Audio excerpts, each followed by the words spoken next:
Okay, I'm recording this because I've gotten some emails that a lot of you are going to be absent, and I want you to have the opportunity to watch these. So you had to sit there and do some Lewis structures for homework. The first step in deciding Lewis structures is figuring out the number of valence electrons. So these guys are 36, 16, and 28. This one right here, Xc would be in the center, and then you have 4 fluorines coming off of it. I've used 8 electrons, 9, 10, 11, 12, 13, 14, 15, 16, 17, 18, 19, 20, 21, 22, 23, 24, 25, 26, 27, 28, 29, 30, 31, 32. I've used all my electrons, but I have 4 more. So what I would advise you to do is put them on the center, and I always tell you to circle them so you can not forget about them. So this is 4 bonding, 2 lone pair. So if you wanted to look at the geometries, go to your geometry sheet here. 4 bonding, 2 lone pair. This looks like 4 bonding, 2 lone pair for a total of 6. You find 4 plus 2 is 6, and then you find how many are bonding with 2 lone pairs, and it's square planar. So that would be a square planar geometry. We're not going to worry about electron domain. BeCl2. Be has 2 Cl's coming off of it. You have 16 electrons. I've used 4, 5, 6, 7, 8, 9, 10, 11, 12, 13, 14, 15, 16. Beryllium is happy with 4 electrons around it, and this has 2 bonding, 0 lone pair, and that's a linear geometry. Then this next one, Cl, goes in the center with your 3 fluorines around it. I've used 6 electrons, 7, 8, 9, 10, 11, 12, 13, 14, 15, 16, 17, 18, 19, 20, 21, 22, 23, 24. Where do I put the other ones? You throw them on the center. 25, 26, 27, 28. Some people like to put 1 here and 1 there. That's fine. So I have 3 bonding, 2 lone pair around that center atom. For a total of 5. So let's go down here, look at our geometry sheet, and 5's not showing up. So go here. So you have 3 bonding, 2 lone pair, and you can find it right here, and it's T-shaped. We're not going to worry about electron domain. Electron domain's the first column, the geometry is the second column. So this is T-shaped, and it sort of looks T-shaped. Usually when you don't draw them, when you draw them out, they don't look, they're geometries, but this one does. All right, if you have any questions, you can just jot them down, and there'll be time in class to ask me. The next thing we're going to talk about is a little bit about those multiple bonds we worked with yesterday. Let's look at C3H6. Carbon has 4 electrons. 4 times 3 is 12. 12 plus 6 is 18. Right here, 3 times 4 is 12, plus 4 is 16. So we start these by making our 3 carbons. 1, 2, 3, 4, 5, 6. I'm just throwing them anywhere. Doesn't matter. So I've used 2, 4, 6, 8, 10, 12, 14, 16. I have 18 electrons. Well, obviously this one needs 2 and this one needs 2, so I'm 4 short. And remember, when you're 4 short, you could either put 2 doubles and a triple. But when you're working with hydrocarbons, the only thing that you can do is put a double right there. So I've used my 18 electrons, and now this guy has 4, this guy has 4, this guy has 4. So we're good. What would the name of this guy be? So since you have 3 carbons, meth, eth, prop. So it's definitely going to be a prop. And you have a double bond right here. And double bonds end in -ene. Does it matter where you put that double bond? No. You could have moved these hydrogens anywhere and you would have had to put a double bond somewhere. So don't stress about where you put your hydrogens. The next one is this guy. Oh, this looks impossible. So C3H4, I don't know. I think I'm going to have to move stuff around for this guy. So I have 2, 4, 6, 8, 10, 12, 13, 14, I don't know, 15, 16. So let's see. This one needs 2 more, and this one needs 2 more.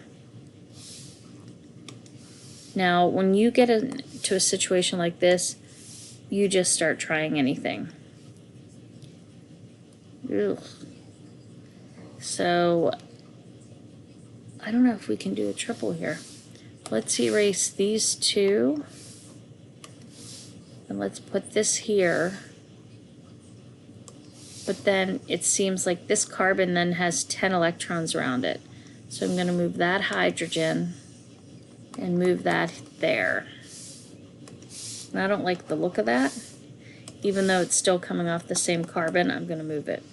So let's see. This carbon has 8. This carbon has 8. This carbon has 8. This works. 2, 4, 6, 8, 10, 12, 14, 16. So this is a good Lewis structure. It doesn't matter. You could have put the triple bond there and just rearranged the hydrogens just like I did. So with a triple bond, it's an yne, a Y-N-E. And again, if you have any questions, you can write them down and there'll be time to ask in class. These are the formal charge rules. For a neutral compound, you always want the formal charge to be 0. If you have an ion, you want the formal charge to be equal to that of the ion. And the negative charge should be on the more electronegative atom. And when you have 2 Lewis structures that have equal charge, choose the one having the negative charge on the more electronegative atom. So let me draw this guy right here. How do I know what my center is? What has to be carbon? Because it's the least electronegative. So I have, let's see, 14 plus 6 is 20, so I have 24 electrons here. So I have 1, 2, 3, 4, 5, 6, 7, 8, 9, 10, 11, 12, 13, 14, 15, 16, 17, 18, 19, 20, 21, 22, 23, 24. Everybody's fulfilled the octet rule except the carbon in the middle. So the carbon in the middle is too short, so that means you need a double bond. And if you have a cons, C-O-N-R-S, that's where your multiple bond is going to go. So that's where your multiple bond is going to go. Let's check formal charge. 6 minus 2 minus 4 is 0. 4 minus 4 minus 0 is 0. And these 2 chlorines are the same with 7 minus 1 minus 6, which is 0. So this is the correct Lewis structure. Some of you may have drawn this.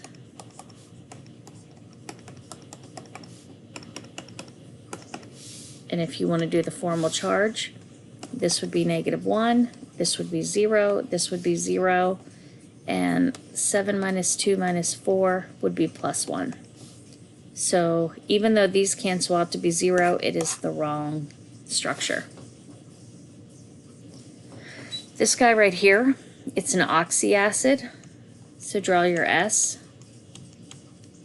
with your 4 O's. And for oxyacids, like we learned at the beginning, H's come off your O's. we have 24 plus 30, 32 electrons. I've used 2, 4, 6, 8, 10, 12, 13, 14, 15, 16, 17, 18, 19, 20, 21, 22, 23, 24, 25, 26, 27, 28, 29, 30, 31, 32. We are looking like we are on fire here. So 6 minus 2 minus 4 is 0. 6 minus 2 minus 4 is 0. These hydrogens, 1 minus 1, they're both 0. Looking good. This guy in the center, 6 minus 4. That stinks. That's a plus 2. And then these guys on the outside, 6 minus 1 is negative 1 and negative 1. That does not look like the correct Lewis structure. Those are too high of formal charges. So then what you have to do, you have to start playing around with the multiple bonds. And you know those elements beyond phosphorus can exceed the octet rule. So I'm going to keep these guys the way they are because they were zeros. But these in the middle are the ones messing things up. So I'm going to take 2 electrons off and I'm going to make a double bond. And then same down here. So let's double check to make sure I'm still using the correct number of electrons.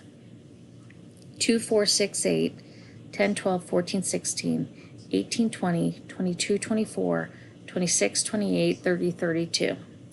So I'm still using the same number of electrons. And we have 0, 0, 0, 0 for those guys.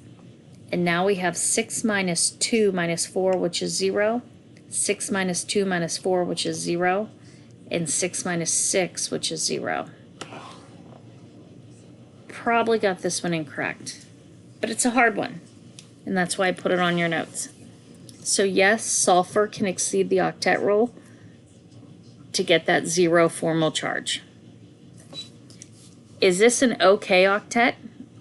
Is this a doable Lewis structure? Absolutely. And until Dr. Malachar came around, Dr. Goldie would have accepted this. But she wants you guys to have 0 formal charges. If you have any questions, again, write them down and there'll be time to ask. The last thing I want to talk about is resonance. Resonance is when you can draw multiple structures for the same compound. So if I'm drawing carbonate, I have 24 valence electrons. So I have 6, 7, 8, 9, 10, 11, 12, 13, 14, 15, 16, 17, 18, 19, 20, 22, and I'm going to put a multiple bond there. Well, resonance is when you have the same identical structure, but you can move the multiple bond around. When you have this happen, you have to draw out every structure. So you would have to draw the multiple bond with this oxygen, and then you would also have to draw another structure with the multiple bond here.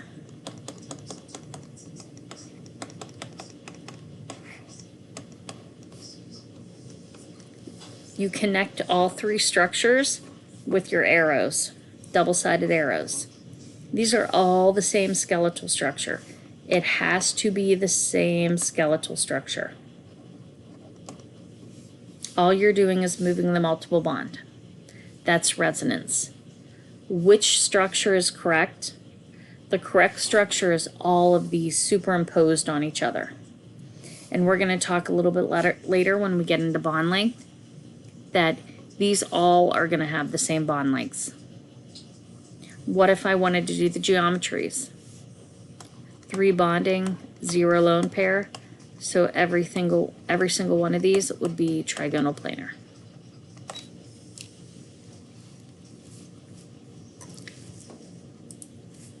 And then I think that's all you had to do, and the rest we're going to do in class. I don't think you had to do these guys yet.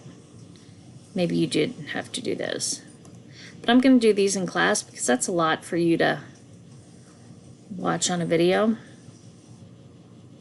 And I will see you tomorrow.